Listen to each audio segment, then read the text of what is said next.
নিৰ্বাচনক লৈ এই মুহূৰ্তত এক খবৰ এতিয়া পঞ্চায়ত নিৰ্বাচনক পাতিব নালাগে এপ্ৰিল মে মাহত পঞ্চায়ত নিৰ্বাচন পতাটো বন্ধ কৰক চৰকাৰে যদি বিহুৰ পিছত পঞ্চায়ত নিৰ্বাচন পাতে তেন্তে খেতি খোলা অসমৰ ৰাইজে কেনেকৈ কৰিব এইবাৰ এনেদৰে পঞ্চায়ত নিৰ্বাচন পিছুৱাক লৈ বিস্ফোৰক মন্তব্য আগবঢ়াইছে ৰাইজৰ দলৰ সভাপতি তথা বিধায়ক অখিল গগৈ এতিয়া পাতিব নালাগে পঞ্চায়ত নিৰ্বাচনক লৈ এই মুহূৰ্তত এক খবৰ পঞ্চায়ত নিৰ্বাচন এতিয়া পাতিব নালাগে এপ্ৰিল মে মাহত পঞ্চায়ত নিৰ্বাচন কোনো কাৰণতে ৰাজ্য চৰকাৰে পাতিব নালাগে বহাগ বিহুৰ পিছত যদি পঞ্চায়ত নিৰ্বাচন পাতে তেন্তে খেতি কৰিবৰ বাবে সময় কেনেকৈ পাব অসমৰ জনতাই পঞ্চায়ত নিৰ্বাচনক লৈ বিধায়ক অখিল গগৈ বিস্ফোৰক মন্তব্য আগবঢ়াইছে বহাগ বিহুৰ পিছত যদি ৰাজ্য চৰকাৰে পঞ্চায়ত নিৰ্বাচন পাতে তেন্তে খেতি কেতিয়া কৰিব অসমৰ ৰাইজে আমাক এতিয়া আৰু পঞ্চায়ত নিৰ্বাচনৰ প্ৰয়োজনেই নাই এই মন্তব্য কৰিছে বিধায়ক অখিল গগৈ ৰাজ্যত পঞ্চায়ত নিৰ্বাচনৰ এক ধুমুহা দেখিবলৈ পোৱা গৈছে এক প্ৰকাৰ কিয়নো ইতিমধ্যে ৰাজ্য চৰকাৰ মুখ্যমন্ত্ৰীয়ে উল্লেখ কৰিছে পঞ্চায়ত নিৰ্বাচন হ'ব বিহুৰ সময়তেই আৰু তাৰ বিপৰীতে বিধায়ক অখিল গগৈ কৈছে যে এই সময়ছোৱাত পঞ্চায়ত নিৰ্বাচন পাতিব নালাগে খেতি খোলাত ব্যস্ত হ'ব অসমৰ জনতা বিহুৰ পিছতে এই সময়ছোৱাত আমাক পঞ্চায়ত নিৰ্বাচনৰ প্ৰয়োজন নাই খেতি বাতি শেষ হোৱাৰ পিছত পাতক পঞ্চায়ত নিৰ্বাচন কেইদিনমানৰ পিছতে বড়ো ধান আহু ধান কটাৰ সময় আহিব আৰু তাৰ পিছতে আহিব কঠীয়া সিঁচাৰ সময় এয়া খেতি খোলা কৰাৰ সময় এই সময়ছোৱাত পঞ্চায়ত নিৰ্বাচন নেলাগে কোনো কাৰণতে পঞ্চায়ত নিৰ্বাচন এপ্ৰিল মাহত হোৱাৰ সমৰ্থনত মন্তব্য কৰা নাই অখিল গগৈ তেখেতে কৈছে যে পঞ্চায়ত নিৰ্বাচন এতিয়া ৰাজ্য চৰকাৰে পাতিব বিচাৰিছে কিন্তু পঞ্চায়ত নিৰ্বাচন আমাক এপ্ৰিল মাহত বা বহাগৰ এই সময়ছোৱাত নেলাগে এই সময়ছোৱাত অসমৰ ৰাইজ খেতি খোলাত ব্যস্ত থাকিব কি কৈছে পঞ্চায়ত নিৰ্বাচনক লৈ এফালে ভূপেন বৰাই কোৱা পৰিলক্ষিত হৈছে যদি পঞ্চায়ত নিৰ্বাচন ৰাজ্য চৰকাৰে নাপাতে তেন্তে আমি হাইকোৰ্টৰ ওচৰ চাপিম আৰু আনফালে বিৰোধীৰ আসনতে থকা অখিল গগৈ কৈছে যে পঞ্চায়ত নিৰ্বাচন এতিয়া আমাক নালাগে মন্তব্য আগবঢ়াইছে অখিল গগৈ কি কৈছে বিজেপি দল আৰু চৰকাৰে পঞ্চায়ত নিৰ্বাচনটো হুহুকা পুচলা কৰি পাতিব বিচৰা নাই আৰু এতিয়া যি সময়ত বিজেপি চৰকাৰে পঞ্চায়ত নিৰ্বাচনটো পাতিব সেই সময়তটো পাতিব নালাগে বুলিহে মই ক'ব খোজোঁ মই ৰাজ্য দলৰ সভাপতি হিচাপে আৰু বিধায়ক হিচাপে নিৰ্বাচিত জনপ্ৰতিনিধি হিচাপে মই অসম চৰকাৰক আহ্বান জনাওঁ যে খেতিৰ সময়ত আমাৰ পঞ্চায়ত নিৰ্বাচন বন্ধ কৰিব লাগে গোটেই বছৰটো অসমীয়া মানুহে যদি অকল ফূৰ্তি তামচা কৰি থাকে বিহু আহিলে আপোনালোকে সকলোৱে দেখিছে বিহুৰ কাৰণে মানুহ সাজু হ'ল বিহুৰ পাছতে আকৌ যদি পঞ্চায়ত নিৰ্বাচন হয় তেতিয়াহ'লে পঞ্চায়ত নিৰ্বাচনৰ কাৰণে মানুহ আকৌ ব্যস্ত হৈ যাব গতিকে মই ভাবোঁ যে যিহেতু এতিয়ালৈকে পঞ্চায়ত নিৰ্বাচন নাপাতিলে গতিকে এই এপ্ৰিল বা মে মাহত পঞ্চায়ত নিৰ্বাচন পতাটো বন্ধ কৰি দিয়ক আমাক এতিয়া আৰু পঞ্চায়ত নিৰ্বাচন আচলতে নালাগে খেতি কৰিব লাগিব ন জাতিটো জীয়াই থাকিব লাগিব উৎপাদন নাইকিয়া কৰি পেলাইছে গোটেই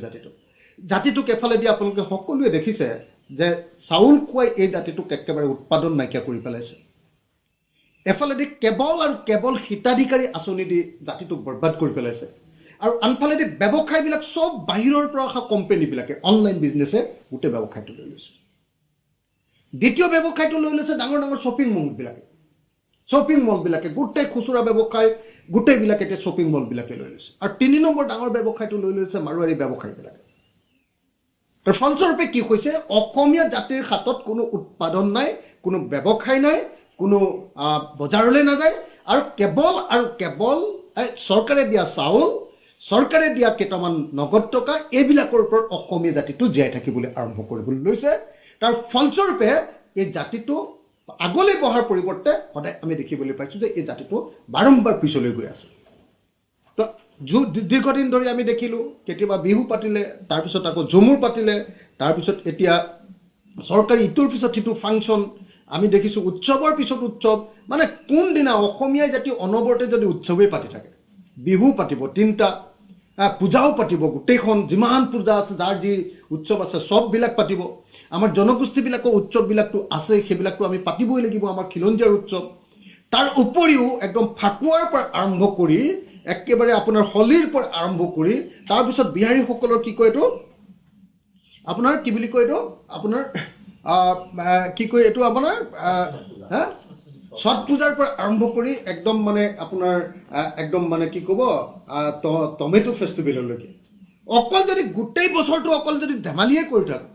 গোটেই বছৰটো যদি উৎসৱতে ব্যস্ত হৈ থাকোঁ, এতিয়া বিহু আহিলে বিহুৰ নামত এতিয়া চ'ত মাহটো গোটেইটো বিহুৰ নামত গুচি যাব, বহাগ মাহটো আকৌ বিহুৰ নামত গুচি যাব, আকৌ জেঠ মাহটোও আকৌ বিহু বিদায় বহাগী বিদায় নামত গুচি যাব। তাৰপিছত যদি আকৌ ইলেকশ্যন আহি যায়, মানুহে কেতিয়া কোন সময়খিনিত মানুহে খেতি কৰিব, উৎপাদন কেতিয়া কৰিব?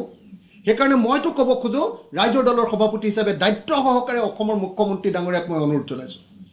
অসমৰ নিৰ্বাচন আয়োগক মই অনুৰোধ জনাইছোঁ যে এই সময়ত পঞ্চায়ত নিৰ্বাচন পাতিব নালাগে। খেতি বাতি শেষ হৈ লওক আমাৰ, তাৰপিছত যেতিয়া ফ্ৰী টাইম থাকিম তেতিয়া পঞ্চায়ত নিৰ্বাচন পাতিলেও হ'ব।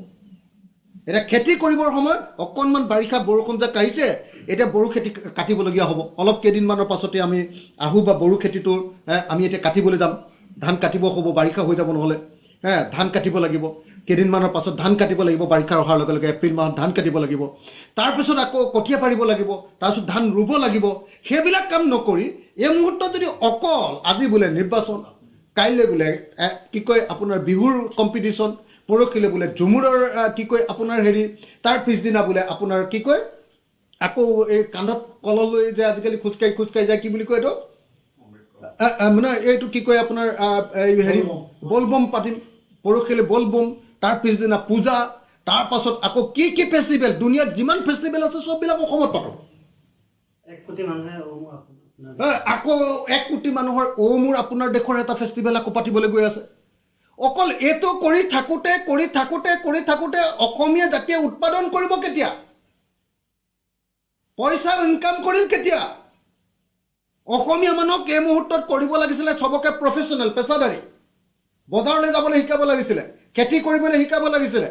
সকলো কামত পেছাদাৰী হ'বলৈ শিকাব লাগিছিলে, প্ৰফেশ্যনেল হ'বলৈ শিকাব লাগিছিলে। আমি কেৱল হিতাধিকাৰী কৰি,